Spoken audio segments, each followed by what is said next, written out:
G'day everyone and welcome to this week's Scale Ups podcast episode with Thomas Woudwyk, who is a guy that I have known for many years, 10 years at least, but he is a serial entrepreneur and he currently runs 4 different businesses. He's scaled all of these 4 businesses in the Philippines in a market which he didn't grow up in and has had to just hustle and learn the ways of the world over there to make it all work. But he thinks about business in a really different way. And so today's episode, if you're looking for, someone to challenge your mindset a little bit, challenge the way that you think about your business, the style of business that you own, whether you could take on multiple businesses, what you're actually doing with all of the cash flow from that business, if the business is going well, whether you should be doubling down in that one, whether you should be starting another one, whether you should be buying another one or starting another one that's related to the one that you're in.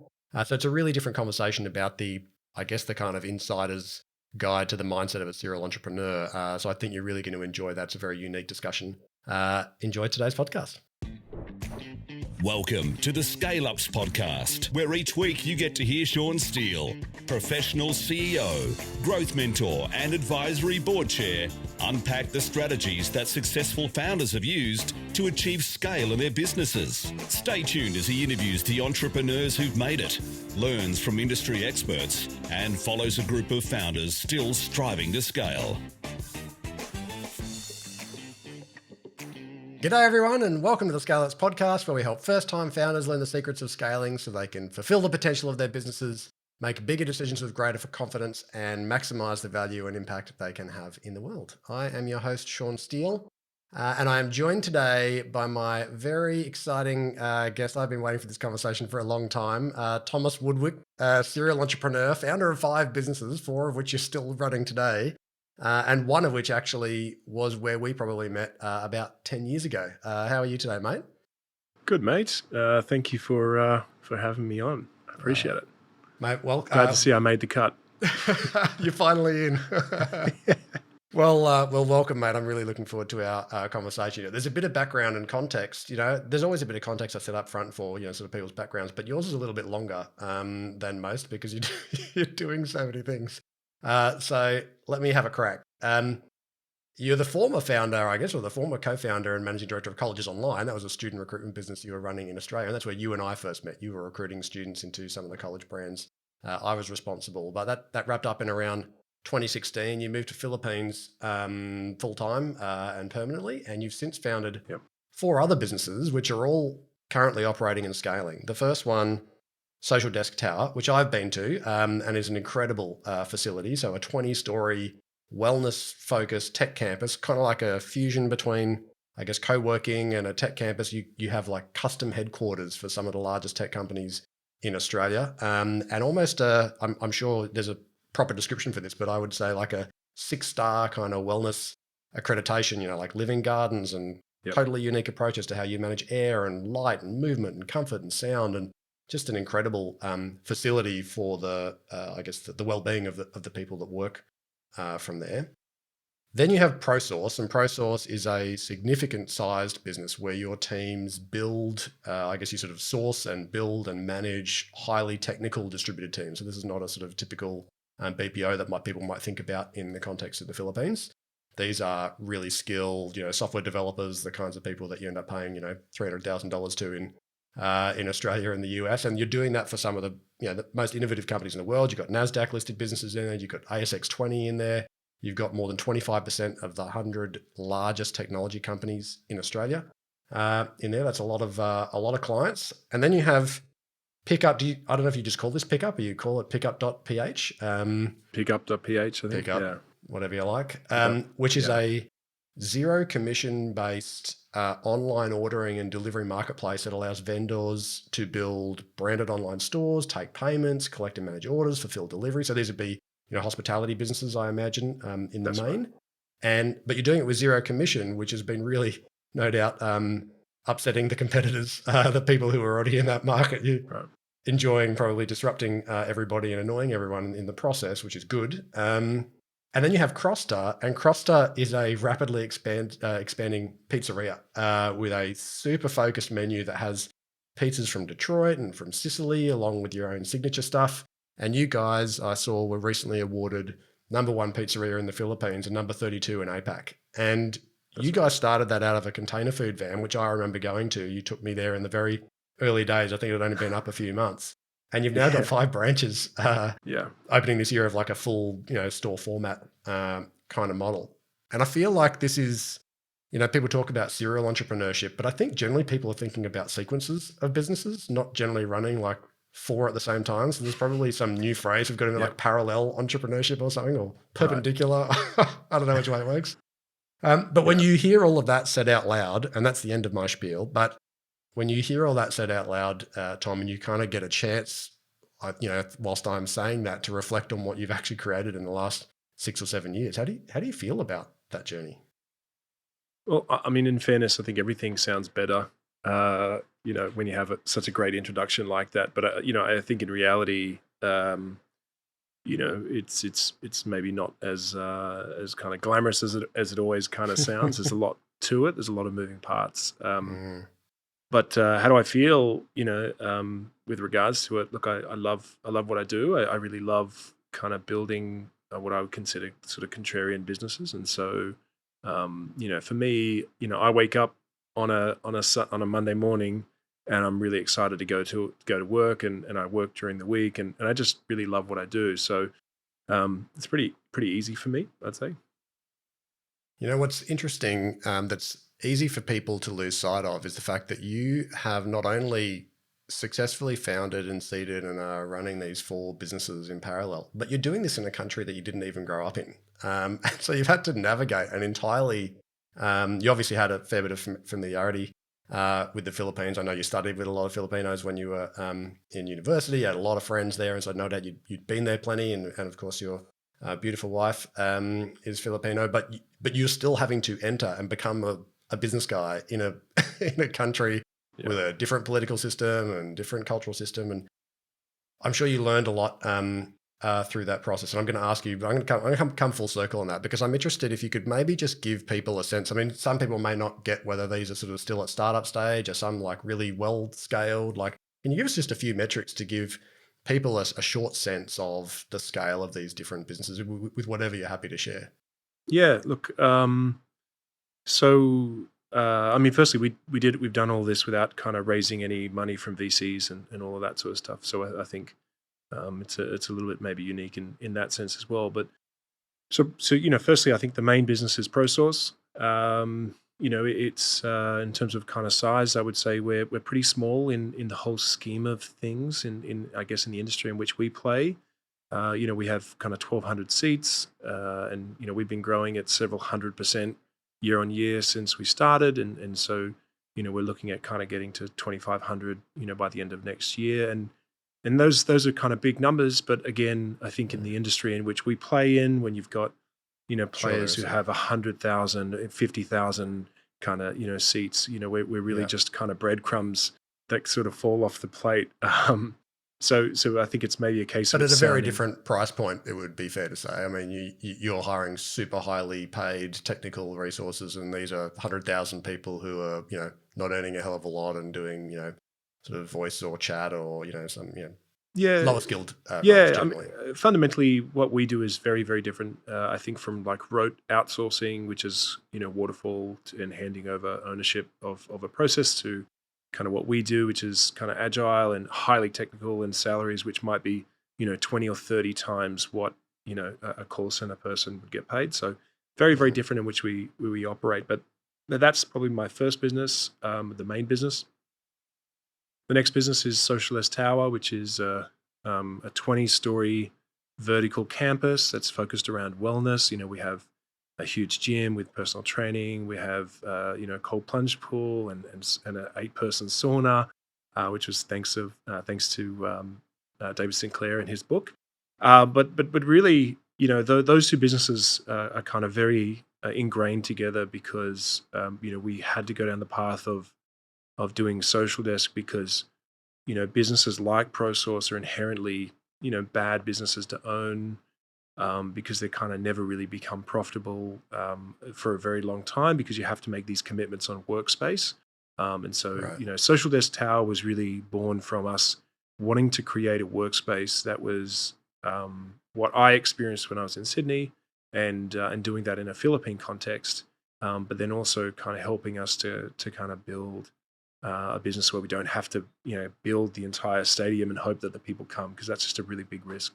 So Right. that's the second. So you guys have, so just to be clear, then ProSource has, space inside the social desk tower, and then there are other, floors where other clients will have space within the tower. That's correct. So it's, we Yeah. occupy, probably close to 50% of the building, and Nice. that'll continue to grow as we grow. But yeah, that's the whole purpose of it, was really bring together a tech campus that's just focused on wellness, and we are the anchor tenant, but we have a lot of other tenants in there as well.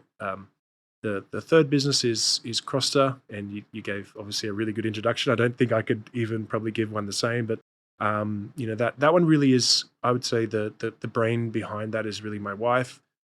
She's completely obsessed with pizza and artisan pizza, and so she's been kind of making and working on her recipe actually for the last 10 years. In fact, we just came back from CNN Philippines, and she was just doing an interview with the awarding as the #1 pizzeria in the Philippines and number 32 in APAC, which is pretty crazy because we started it from a container van. I think our capital expenditure to set it up was maybe like $7,000.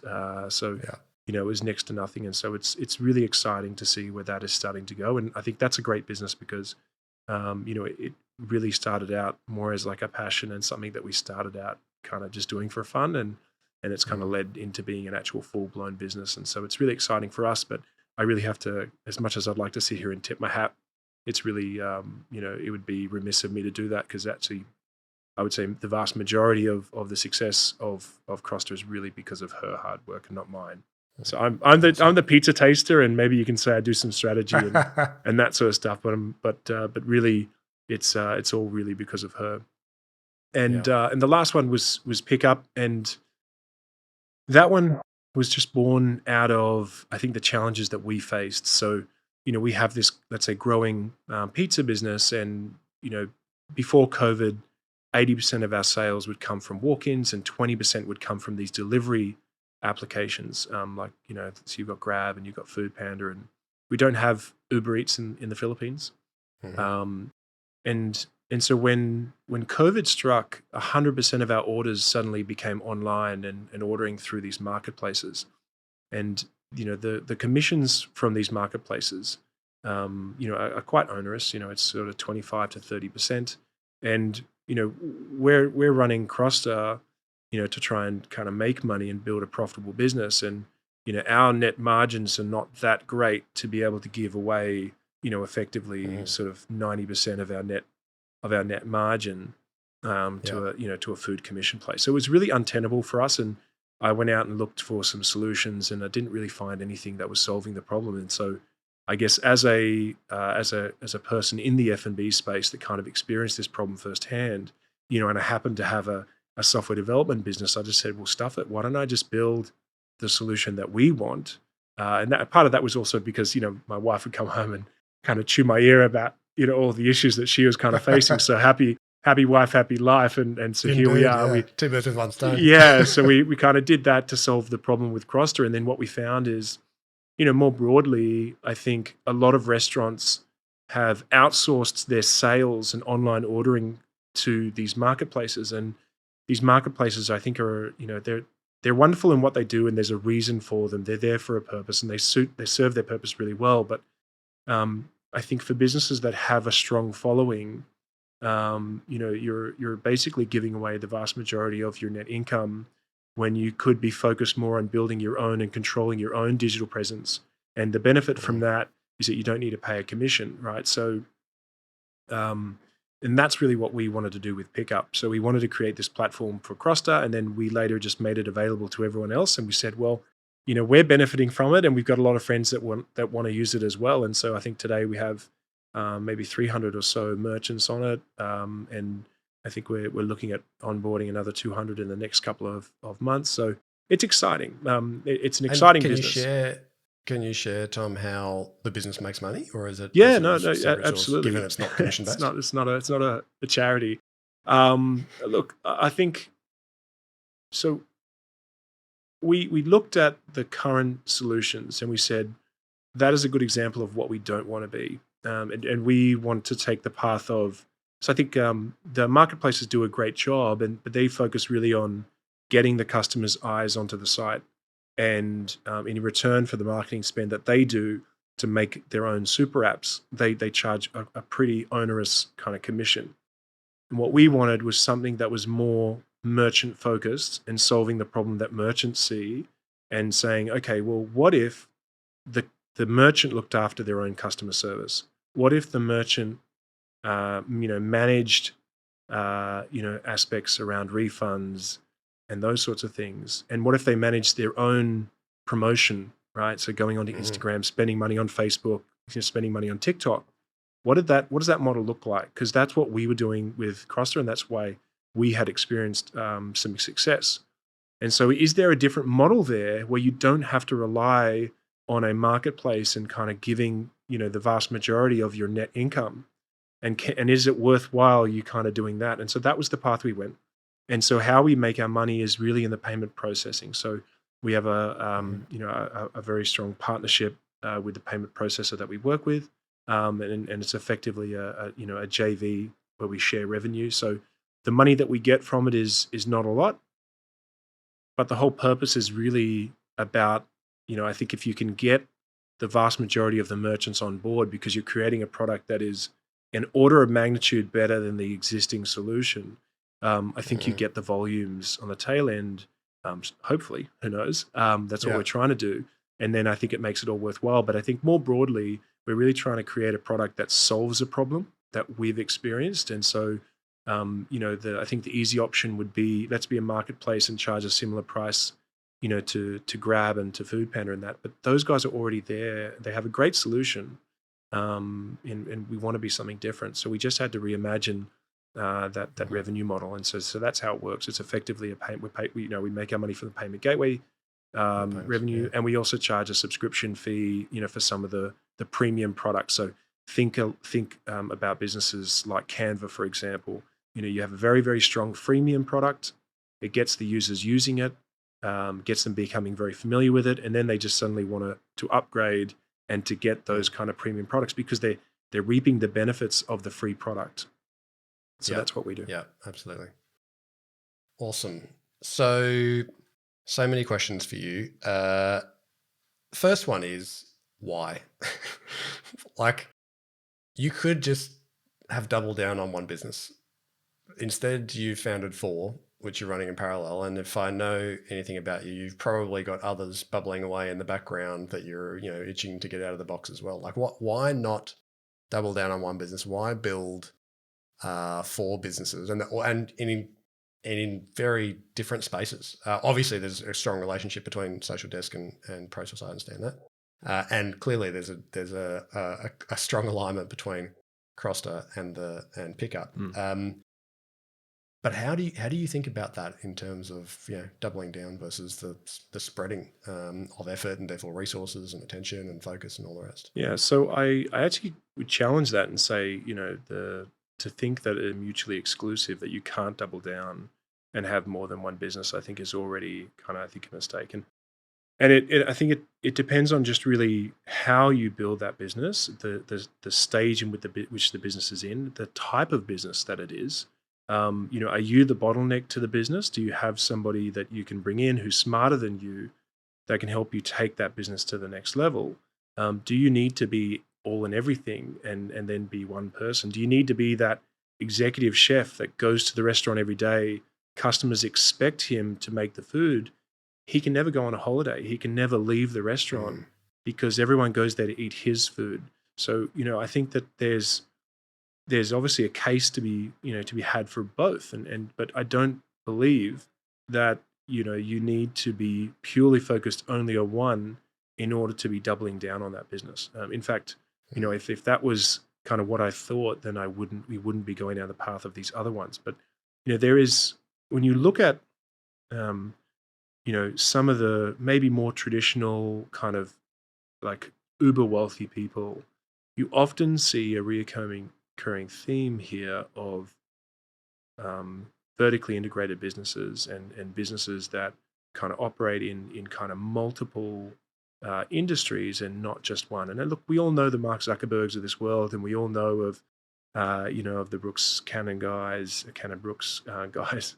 But for every one of them, that you also have the Frank Loweys of this world, and you have the Frank Hargraves of this world, and so I think that there is space to be able to do that. I think it depends on I guess how you want to run your business. I guess it depends on your thesis and methodology and how you're going to get to those certain things. But I have a pretty strong kind of reasoning behind why we're doing what we do.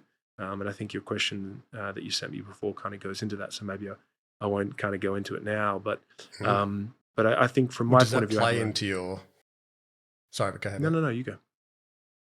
I guess my question was, I know we'd had a chat a few weeks back around the difference between sort of cash flow businesses and equity businesses. And if you're thinking about this as I guess almost as a portfolio, you also think about the relationships of the different businesses, the stages they're at, the business model they've got going on. Can you tell us a bit about because today's episode is really about getting inside the mindset of somebody who's doing things a bit differently, right? And I think that's a real opportunity because many people grow up in a typical, many people build some great businesses. They grow up in one sector, they understand it might be quite traditional, they decide they can do it better, they go out on their own, they make it a bit better, and they build a nice business. Absolutely. But you tend to think about things a little bit differently. So to talk to me about kind of cash flow versus equity, like how do you think about this sort of portfolio mix? Yeah, so I probably this may sound like I know something, but actually I'm stealing it from advice that somebody else gave me. So Russell Small, who you know very well, a good mate of mine and also business partner in the college's online business, was a very successful businessman in his own right and still is.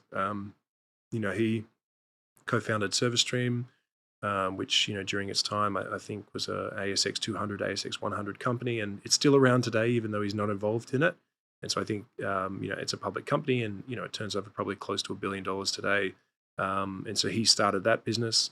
And one of the advice that he gave me was from one of his mentors. His mentor was Frank Hargrave, who that he's obviously passed away.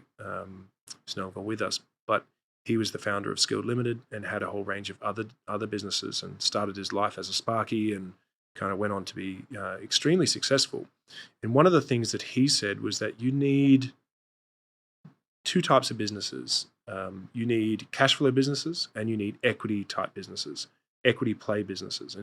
And so, you have these businesses that you might be building to sell, for instance, but if you don't have the basis of strong cash flow businesses, then if you never get to that liquidity event, then you're stuck with a business that maybe isn't performing the way it should.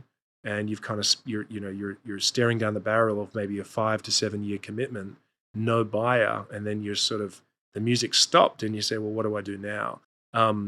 Whereas if you have strong cash flow businesses, then you have the ability to weather storms as well. So he used to say you need 6 multi-million-dollar businesses, because at any point in time, and those are a mix of equity play and cash flow play, because at any point in time, you're going to have an issue with 2 of those businesses. And so if you only had one business, you fall over, you're done. And if you're lucky enough to never have that issue, then you go on and you grow it. But I think the nature of business, especially today, and the pace in which change happens in a business, competition happens in a business, you see ups and downs. I mean, COVID is a really great example. And so, even for our business, we were heavily impacted because of COVID, but we were lucky to have these other businesses that were generating revenue and cash flow from other areas to help weather that storm so that we don't go down. And so, that is something that I learned from Russell, and it's really kind of a methodology that I stick to in my life. And so I view it in that frame. And in touch wood, today we're still alive, we're still there, and we've had some pretty unprecedented challenges over the last couple of years with COVID. That's really interesting, mate. And as you were speaking, I was thinking about there's a couple of property guys I've known really well over the last 10 years. They'd bought a number of investment properties buying for me, and their strategy was very much from a property perspective what they call pigeon pairing. So it was always about pairing the right cash flow properties that were unlikely to dazzle you with any of their capital growth, but then there were going to be others that were good, there were going to be other bets that were going to make a lot of sense over the long term, but we're probably going to suck up a fair bit of cash flow along the way, and at some point they'd start to take care of themselves, but it could be a while. And so getting that balance right always gave optionality, because as they said, the one thing that can bring this entire house of cards down is cash flow. It's not equity. You That's probably have no equity issue, but if you have a cash flow problem, you've got a real problem. Exactly. And that's when people have to make poor decisions, fire sale stuff, things that you've spent time building because they run out of oxygen. That's really interesting hearing that applied to a sort of business portfolio perspective. What about what's your sort of thesis or your thoughts around funding? Because you mentioned up front, you've chosen not to take on capital, and we did for those who've been listening in the last few weeks, you would have heard us talk to Mark McAnally, who's the co-founder of Nobody Studios, and they're building 100 companies in 5 years, and they're basically sort of their own accelerator, and they're spitting these businesses out, and they're actually selling them relatively early. Like pretty crazy guy, has done some pretty impressive things. But one of the comments was, his view was that the vast majority of businesses, particularly technology-led ones, take on way too much capital and way too early at some crazy valuations, and it causes huge problems for them because inevitably it actually really limits their ability to sell to who they want to, when the price is right, because now they've got everybody else's expectations on top of them. Everybody wants a 10-time return. So the bigger that initial valuation, the bigger the problem in actually selling the business in the future. You have a snowball effect. It's just and that was kind of his comment. Well, I'm interested in your thesis, because you've built these businesses all sort of through organic cash flow. Yeah. So I think for me personally, we've been lucky to kind of not have to raise money from VCs and stuff like that. And it's not that there's anything kind of problematic with it for me. I just think that it's looking at kind of opportunity costs, and I think what I see that I take maybe slight objection to is that we tend to put the people who have raised large amounts of money on a pedestal, and that capital raising is some kind of measure of success of your business, and then we kind of look at net worths and rich lists and all these sorts of things to start looking at kind of how a business is successful. And so I think people they want to start a business. They go, I want to raise $100 million. I want to be worth $50 million or $1 billion or whatever it is. And rather than actually looking at the fundamentals of the business, and if you are raising money, that person needs a return, right? Just if I give you $1, I want $5 back, $10 back, $20 back. So now if I raise too much money too soon, I create a whole lot of pressure to deliver. And if I don't, I walk away with nothing. That's a very big risk. And I think that people are attracted to that. I think because there was a lot of access to money in the market. Interest rates were really low. There was money everywhere. Everyone was raising a lot of money. And, there was this gentleman, an Aussie guy, who raised over $109 million US for a company based on an idea. And that's crazy, right? I mean, I think it's good because you got so much money. Everyone wants a 10-time return on that. So. Yeah. You got no, you can't sell till it's worth $1 billion. You got so much money that you can probably, there's a good chance that you can kind of get through and build what you need to build. But oh man, that is a lot of pressure. And then it comes back down to like what's important. And I think getting the fundamentals of business right is important. And so building a profitable, focused business, whether that is in technology or whatever it is, should be the basis of whatever you're doing. And if you're building a business to sell it, that's a problem. If you're building a business to raise money, that's also a problem, because if the business doesn't find a buyer, if you don't get the next round of funding, you're dead. And I have friends who have given the best part of half a decade to a company, raised money in various different stages, and walked away with nothing but basically a salary the entire time. And that's tough. And I think that, if you're too dazzled by the money and the check that someone that offers to you, I think we often don't realize that it comes with expectations, and those expectations can actually often mean that they get their money back in a return, and you maybe don't get anything. And you don't. And so you have to kind of think like, do I really want this? Or can I just build a business with my own money, raising money from friends and family and doing everything I can and actually focus on building a business that has the right fundamentals so that if I don't sell it, if I don't raise money, then I'm not dead. In fact, I'm doing really well. I may not be where I want to be, but I'm certainly not under the ground. And I think so Mm. I saw that kind of podcast with Mark McAnally, and I thought that was great. And we need more people like that are talking Yeah, to have about that conversation. building Mm. scalable, profitable businesses, even technology businesses that aren't, Mm. this mentality of growth at all costs and will somehow get profitable at some point in time. Mm. It's really interesting, isn't it? When you think about the consequences and the costs. So one is the pressure. And many founders get into business for themselves because they don't want everybody else's pressure on their shoulders. They want to do it the way they want to do it. And so now you have a situation where the moment you've provided equity to somebody else, I guess it may be a little bit different with debt if if it's kind of a working capital sort of scenario. But the moment you've got an equity investor and you've got somebody, you're playing with somebody else's money. To your point, the pressure increases. But I think the thing that's often missed is like the nuance is what does it do to your decision making? Because you Yeah. might think the business now needs to turn left and go that way. And actually, all of a sudden, you've got somebody else who's going, hang on a second, I don't think that's the direction. I think you should be going right. And you're going, yeah, but I need to go left. They're like, yeah, not convinced. And now you're in this battle of like the influence on your ability to make good strategic decisions. Now you've got to now feed the beast. And so it can become really problematic, kind of like having, I hear the story that there's a constant theme of founders who build a business to a certain size with a certain sort of fixed cost base. And as a result of having to feed the beast and make sure that everybody's working and there's enough leads and there's enough, whatever, um, they can often sometimes stray quite a long way from owning a particular space or a particular customer or a particular segment or sector that they understand because they just need to find more customers to sort of fill the thing. And so it's gone from a business that succeeded because it was actually specialist in nailing something specific. And all of a sudden it has to start to get generic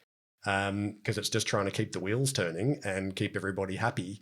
But then all of a sudden there's always a reckoning. Like there's always a reckoning where they have to come back and go, hang on a second, are we in the right business? Now we're actually nothing to no one.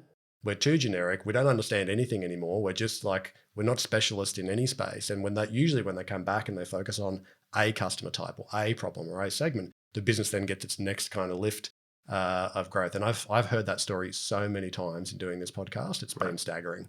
So, I Both mean, from founders and and just to CEOs. add on to that, I mean, like a lot of people kind of say, well, I want to grow my company in IPO, right? Like that's something to kind of aspire to. And I was guilty of that, by the way. And Russell has done that before. He's done a reverse takeover and reverse listing, sorry, with ServiceStream. And one of the things that he said to me, he said that if he could do it again, he wouldn't go public because you go from being this person front and center running your business to now doing shareholder management, and you've got some analyst, and let's say, for instance, you're turning over $60 million a year and you're profitable. Let's say you're making 10 million net. That's a great little business. But you now make that public, and next year you do 10 million, and it's the same number, and analyst goes, oh, that's horrible. The business is not doing well because it hasn't grown. Well, no, that's a good business still. But I think that, when you go public, there is this expectation of quarter-on-quarter growth. And you saw it. You're a CEO of a publicly listed company yourself. It's difficult, and shareholder management is very difficult. And so, if you want to be a business person, you need to be looking at like what control do I lose by raising money? What control do I lose by doing an IPO? And why am I really doing this? I'm doing this to make money. Then I trust my ability to make decisions because I'm not a passenger. Then why am I doing something like that where I now have to get approval from some director who's sitting on a board who maybe doesn't understand my vision that I have for the company, and he just wants to protect the company and the investment for who he works for. And so then you have this conflict of interest, and it can kill you. Yeah, for clarity for the audience, that Tom's comment there about me running a public company was, I was the CEO of a subsidiary of, well, at two different times of two different public companies, CEO of their sort of key one of the key subsidiaries, and therefore exposed a lot to the requirements of what the group CEO or the public company CEO has to deal with, what kind of information they need, how frequently they need it, what kind of disclosures are required, and to your point, the pressures that come with that. And some business models, to be frank, are also just terrible business models to have a public structure. Because to your point, if they are not built to just continue that quarter on quarter growth in a really nice, stable, predictable fashion, if they're lumpy in any way, or that, the market absolutely hates that, absolutely hates it. And therefore, all of a sudden, your stakeholder management as a CEO now just went from 30% of your time to 70% of your time. So who's running the business, to your point? So if your leadership team is not absolutely A grade and able to execute on that without you, you got a real problem, because you've got no choice but to manage those expectations, and it becomes a big part of the job. And not everybody loves it. Some people love it, and not everyone does. So Tom, what do you think? And I know we've talked about a couple as we've been going, but when you think about the typical, from your perspective, the constraints, the limits, the things that often founders are getting wrong in their sort of, I guess, their psychology or their mindset, which if they were to shift could unlock the potential for growth for them. What are some of the things that jump out to you? Look, I think it's a really good question. Sorry, so I'll just think a little bit while I answer it. But yeah, it's really, they need to get the fundamentals of business right as probably like the first thing. The second thing is really understand kind of why they're doing what they're doing, and are they prepared to be doing and working as hard as they need to do, right? Because if you're an employee, it's easy. Money magically appears in your bank account every 15 and 30. And everything's looked after, your super and all that sort of stuff. Life is easy, right? It's very predictable. When you go into business, it is very unknown. It is very competitive. It's extremely difficult. And I think a lot of people underestimate the sacrifice that's actually required in order to get that business through these various different stages of $0 to $500,000. And then the change that's required to go from 500 to $1 million, and then from 1 to 5 million, and 5 to 10, and then 10 onwards. Each one of those hurdles, like in the book that you recommended to me, Scaling Up, each one of those hurdles have different challenges, and the business needs to change to jump through those hurdles. And that's extremely difficult. And the allure of, I'm going to start a business because I've got an idea, I'm going to raise money, and I'm going to be the next Mark Zuckerberg, kind of needs to be weighted against the reality of the job and the task ahead of you. And I think unless you are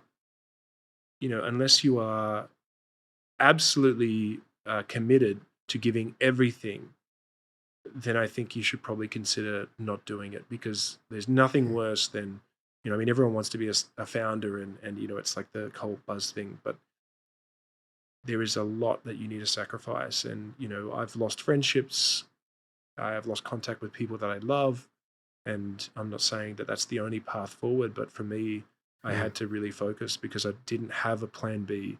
I didn't have anything. If I lost everything, then I lost everything. And so, the weight of that kind of bears on you. And so I think you really need to be realistic that your business will not be a multi-million-dollar business in 6 months. Even if your Excel spreadsheet says it, the only thing accurate about a spreadsheet is that, and a forecast of every company, is that they're 100% wrong all the time. Yeah, so, you just put in enough numbers and you go, wow, that I've been right wow, about. I'm going to be a billionaire. This is a pretty good business, So I think you just need to have, you need to be willing to kind of do whatever it takes to make that succeed. Yeah, that's really funny, Tom. I was just reflecting as you said that on the number of budgeting processes I've taken. I would have had, I don't know, say 4 or 5 or 6 subsidiaries under my holding company that I was running in the last gig. And so we do, but budget timeline would take from like March to June, right? The amount of spreadsheeting going on in 5 or 6 subsidiaries and the consolidations and the testing and all the rest. And we would always have the conversation. You get to July 1, you go, okay, guys, this is great. This is wonderful. The only thing we can guarantee is that every single one of us is wrong. And whatever we just put in these spreadsheets that's taken 4 months is not going to happen. It's going to be something. It's going to be different. Yep. So that's what we have to be prepared for, not what we stuck in the spreadsheet. Exactly. 100%. That's really, one of an analogy I heard recently, I'm racking my brain for who it was from, but it was a great metaphor for what you just talked about in terms of the world of business and what it sort of requires was somebody had grown up and their dad had said to them, actually, I know who it was. I think it was Ben Thompson, the founder of Employment Hero, Australia's most recent unicorn. He's on a few weeks ago. Congratulations. And Ben said, it was a great, he's a fabulous guy. But I think it was his dad had said, well, if right now because he was an HR consultant, and was he was basically an employee who's getting his weekly paycheck, and he wanted to be a founder and all the rest. And his dad said, "There's a very big difference between being in the zoo and being in the jungle." And he said, "And right now you're in the zoo. The keepers come round every day at 12 o'clock and they stick food in that bowl and you get patted. And when you need to go to the vet, someone organizes the vet for you." He goes, "The moment you step outside those gates, you are in the jungle and you're still the same animal, but now everybody's out to eat you. Food is not, cannot be sort of trusted to be there whenever it is that you feel like it. No one's coming to look after you once you're out in the jungle." And so that's what you've got to be prepared for, which I thought was a good metaphor. Actually, that's great. Tom, I am really interested to hear your perspective on the challenges that you've faced, which I'm sure have been many. So I don't know how quite to get to the nub of it, but you've been an Aussie guy building businesses in a country which you didn't grow up in. And a lot of people have, ambitions to take their businesses overseas. And of course, most of them, hopefully, if they've been listening to this podcast for a while, know that, you don't just take any model and pick it up and stick it in a new country and everything works the same way. That never, ever happens. But what are some of the things that you've had to really shift in your mindset or change in the way that you thought about things to be able to succeed in an environment where it was actually probably very variable and uncertain for you because you just didn't know all the rules, you didn't know how to play the game at the start. And to your point, you were like 100% in, so you had to figure it out. But what did you learn through the process that helped you succeed in building a business or businesses in a new Well, I'm market? still trying to succeed. I don't think I've probably actually succeeded, but it's very different. It's so different because you have cultural aspects, you have governmental aspects, you have challenges with with law and just a whole lot of different things that you need to consider. But I think that the challenges like the biggest challenge I probably found when I came from Australia to the Philippines was just that in Australia, it is a pretty well-oiled machine. Salaries are really high, and so companies tend to be, pretty effective, and they have a whole lot of technology that helps to make them effective because salaries are just so expensive. You can't have people doing everything for you all the time. But in the Philippines and in other developing countries, that may not be the case. Where it's easier to throw people at a problem than to solve it from a technological point of view. And so, when you come to developing countries, you're often kind of frustrated with the shortcomings of what you see in Australia. But I think that it creates the opportunity, right? So, while you can't be grateful for the opportunities that you see in the country and then say, oh, but it's not like Australia. Well, it's not Australia, firstly. And so you need to kind of be real in the different countries in which you want to operate. But I think that I can think bringing your company to another country is probably different to what I'm talking about. But what I'm talking about is starting a company in another region can really, coming from Australia and the Australian context and coming to that country can really create a lot of opportunities for you. And the Philippines gets a lot of bad press in the news because the news doesn't like to talk about good stuff. Obviously, bad news sells better than good news, and so the Philippines, by and large, when I see it in Australia, it's normally the bad news. But there is so much that is amazing in the Philippines, and it is an incredible country to create a business, to start a business, to run your business, and so I think if you're going to start a company here. You're probably at an advantage if you're coming from another region, and then you then have to be kind of cognizant of the different cultures and all those sorts of things. Like I don't run our business and manage our staff because I'm very frank. You could probably say I'm very abrasive, and so those things don't go so well in the Philippines. And so I have my business partner and co-founder, Steve, and and he is very strong where I'm not so strong. And so he is the finesse to me being the sledgehammer. And so, that's how we've navigated it. And so I think you just have to be aware of kind of being in different countries. It's just very, very different. And I don't know if I really have an answer that's probably a silver bullet. It just really depends on the country in which you're operating, the business that you're operating, and your own shortcomings as a person as well. Yeah.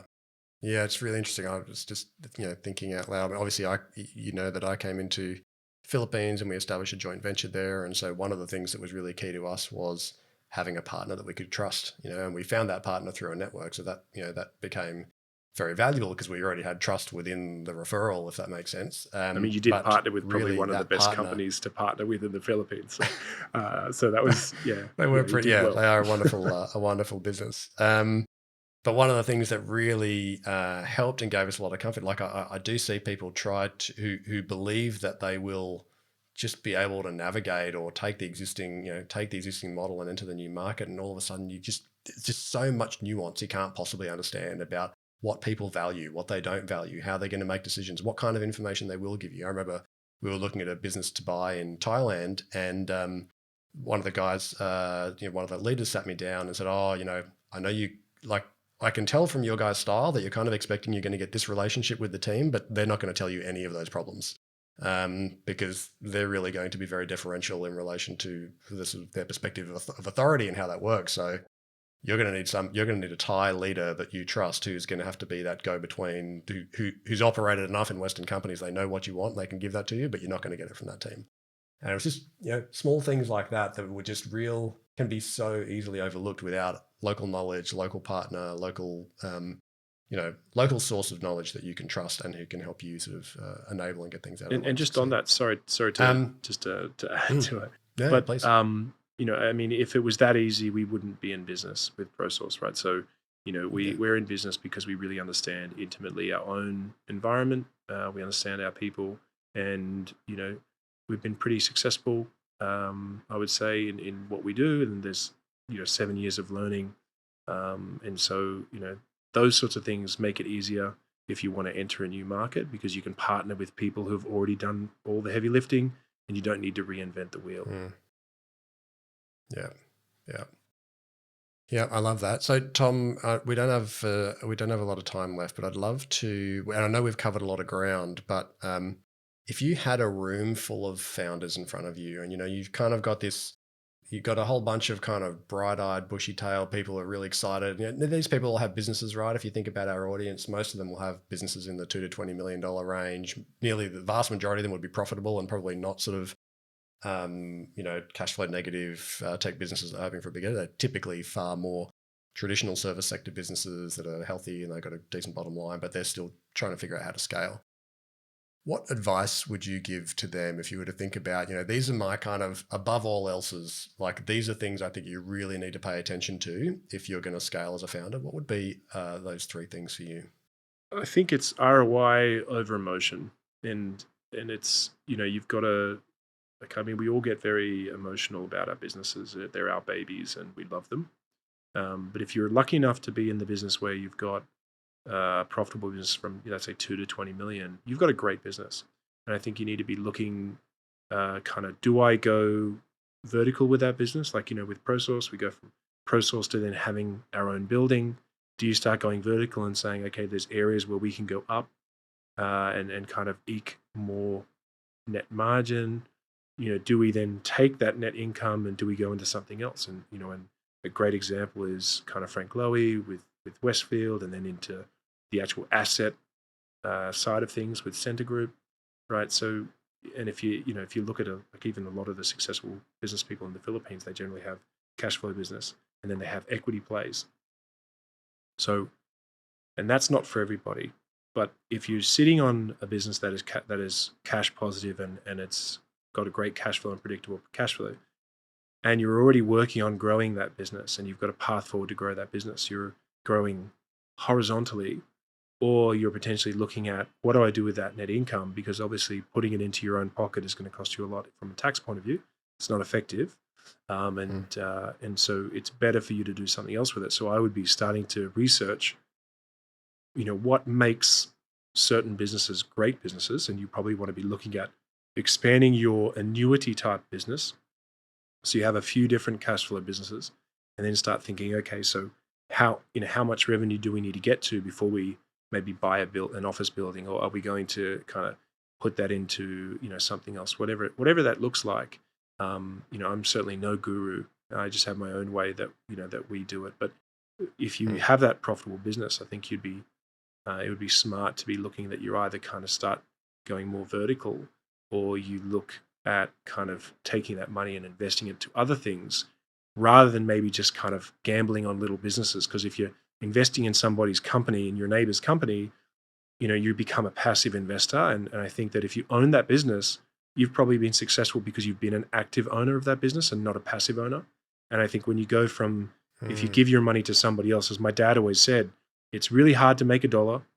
It's extremely easy to spend $2, and there's always somebody who wants $3 from you.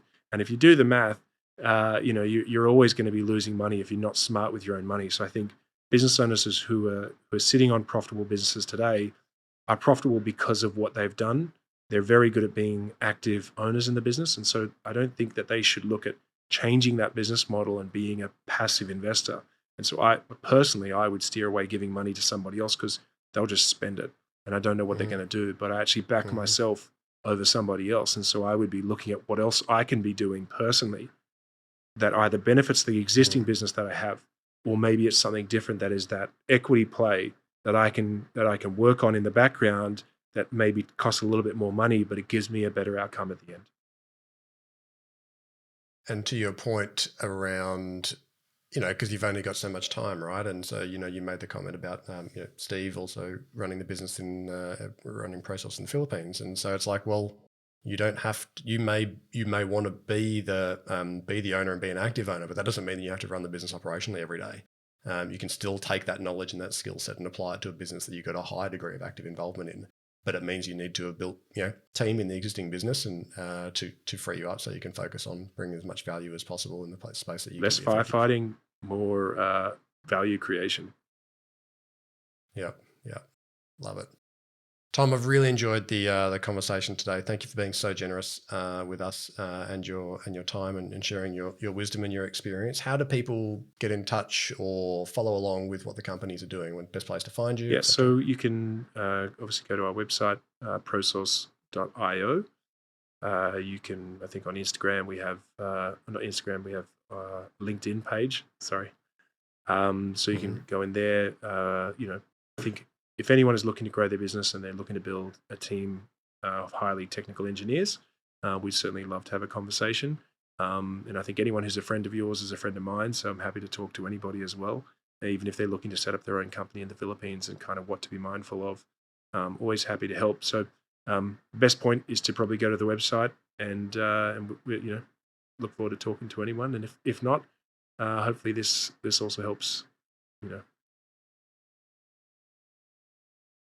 Absolutely. Well, Tom, folks, I really hope you've enjoyed the show today. Huge thanks from me to you and from all of us, Thomas Woudwyk. And folks, before you go, if you got value out of today, the most important thing that you could do to support us is actually just to tell somebody else. You no doubt there's been something that Tom said today that has stimulated a challenging thought or a deep question that you're probably going to go away and percolate on in relation to your own business model or how you're treating your business as part of a portfolio, or how you're thinking about kind of cash flow versus, have I doubled down sort of too much all in one thing? I guarantee that somebody else in your peer network could really value from that kind of thinking too. So if you could just let somebody else know about it, we'd be super grateful. You can find us on LinkedIn. Feel free to tag Tom or myself, or leave us a review. You have been listening to the Scale Ups podcast. I'm Sean Steele, and I look forward to speaking with you again next week. Thanks again so much, Tom. Take care. G'day everyone, just a couple of quick things before you go. If you have questions that you'd love myself or an upcoming guest to tackle about challenges that you're facing in scaling your business, please just jump straight on the website, scaleupspodcast.com. You can record your message straight from your mobile by hitting the button on the right-hand side of the page, or you can just email them the old-fashioned way, questions@scaleupspodcast.com. And just a quick reminder, nothing we spoke about today constitutes financial or business advice. If you are considering making big decisions in your business, seek out a professional who can look at your situation in detail and make sure you're getting sound, personalised advice. Thanks for listening. Look forward to being back in your podcast feed next week.